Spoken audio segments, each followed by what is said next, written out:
Osmanlı İmparatorluğu zamanında çıkan tüm gazeteler sansür memurlarının kontrol ve denetimlerinden sonra yayınlanıyordu.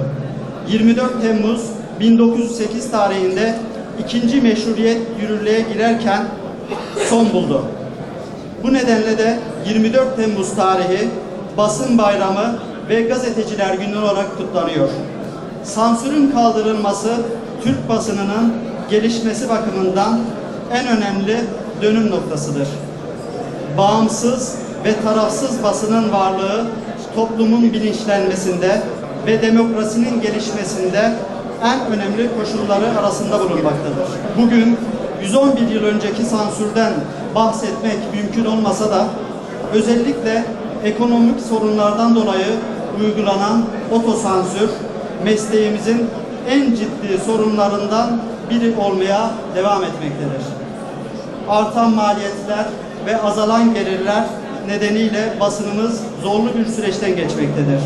Diğer taraftan tüm sektörleri de kökten etkileyen dijitalleşme, basın mesleğini de büyük değişime yol açmıştır.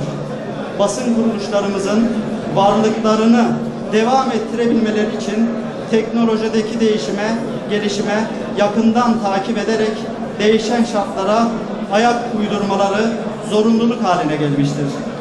Bu yıl ayrıca cemiyetimizin kuruluşunun 50. yılı. Tam yarım asır önce kurulan Gaziantep Gazeteciler Cemiyetimizin kuruluş yıl dönümünü nostaljik bir sergi ile kutlamak istedik. Bizleri geçmişe götüren, anıları canlandıran güzel bir sergi oldu. Sergimize katkı sağlayan tüm meslektaşlarıma teşekkür ediyorum. Sağ olun. Gaziantep'in tabi basın her zaman kendini ifade ediyor, kurumları eleştiriyor.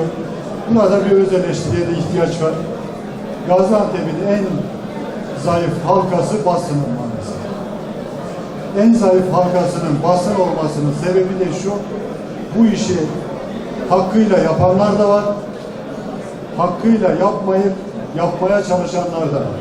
Bu şunu getiriyor, hakkıyla yapamayınca idareyi dizayn etmeye çalışıyor, siyaseti dizayn etmeye çalışıyor, iş dünyasını dizayn etmeye çalışıyor. Belli bir aşamadan sonra da hem basının imajı bozuluyor, hem sizleri seven insanların sizlere bakış açısı değişiyor. Gaziantep basınının yapması gereken iş şu, şapkayı önüne koyacak, biz nerede yanlış yaptık? Biz nasıl kendi ayaklarımızın üzerine duruyoruz? Biz nasıl daha iyisini yaparız?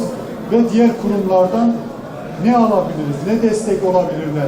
İşte TOKİ'de yapılan proje bunlardan birisi. Basın mensubu arkadaşlarımız hepsi adeta günün 3'ünü haber peşinde koşturuyorlar. Bu insanların başını sokacak bir evlerinin olması, çocuklarına iyi eğitim vermeleri, kendilerinin iş garantilerinin olması en doğal işler.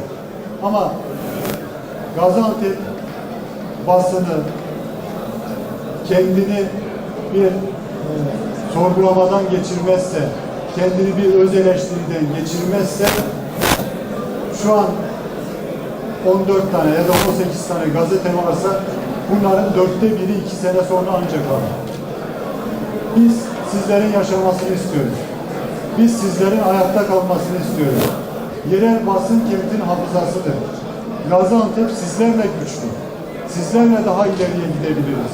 Ama bunun için profesyonelce bu işi yapan insanlara ihtiyaç var.